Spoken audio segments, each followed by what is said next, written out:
magluto ngayon guys ng ginataang hipon. Lagyan na natin guys ng mantika.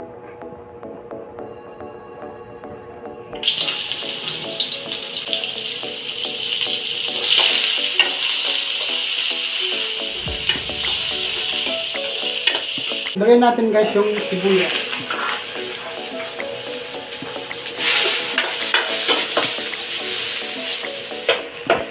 Lagyan natin guys tong hipon.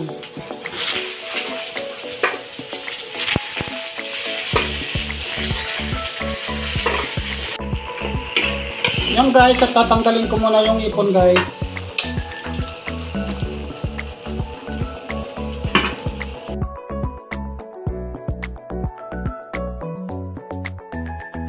At natanggal na po natin yung hipon, lalagyan na po natin ng gata.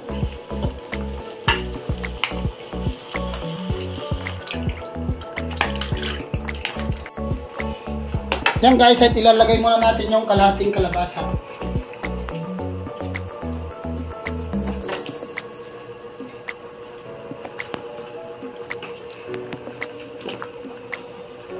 Takpan muna natin guys. Meanwhile, Lagyan na rin natin yung sitaw. Saka yung sili guys.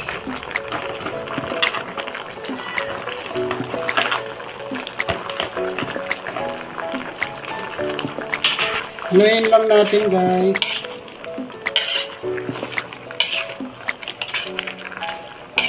Sobrang bango guys.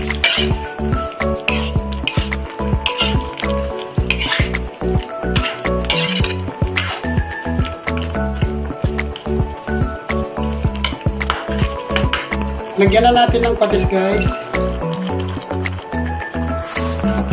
Saka pampalasa. Haluin lang natin guys ulit.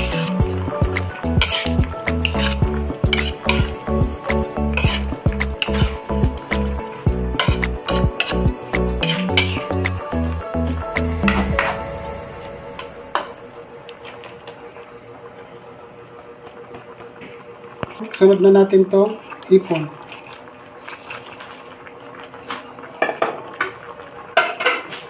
Haluin lang natin ulit guys.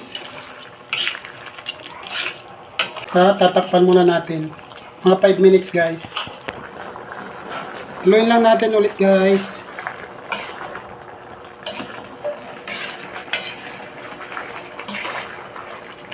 Okra guys. At ito na guys, luto na po ang ating ginataang hipon. May kalabasa at sitaw.